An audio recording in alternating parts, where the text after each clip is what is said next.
here. But now a few thoughts on the relatively recent phenomenon of American oligarchs who believe that with their money and their economic power that they possess a superior view of public policy and political outcomes. And they seem intent on fundamentally transforming America and asserting their moneyed opinions over both the popular will and the elected officials who supposedly represent lowly, everyday citizens. Many of our congressmen have concluded that amnesty will only add to the chaos that President Obama has all but single-handedly created on our southern border. And they further concluded, these oligarchs, that they just can't quite trust Congress and the American people, just as Congress is deciding it can't trust President Obama.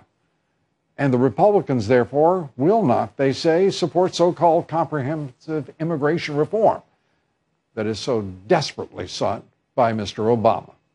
The billionaires Sheldon Adelson, Warren Buffett, and Bill Gates, with their combined net worth of more than $180 billion, say otherwise. In a New York Times op-ed today, three of the wealthiest people in the world, certainly in this country, called upon Congress to pass comprehensive immigration reform legislation, and they praised last year's Gang of Eight bill.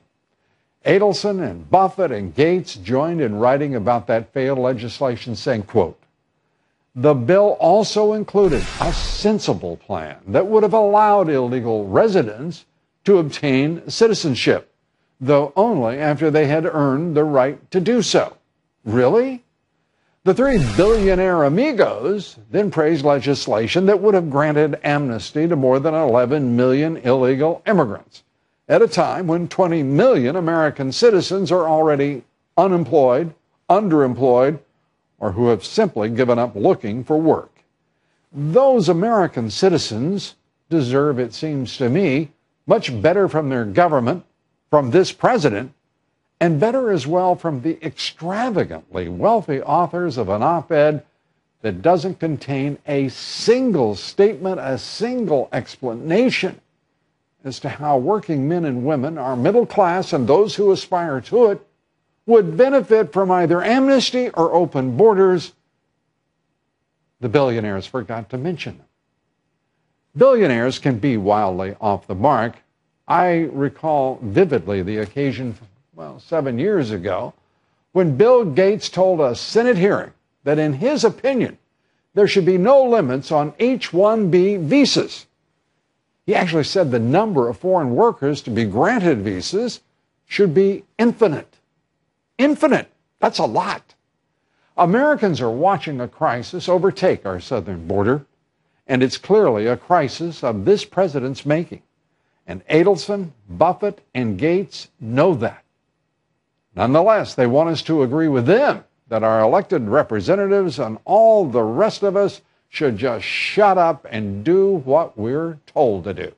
Messrs. Adelson, Buffett, and Gates would do far better to listen to the American people for a change.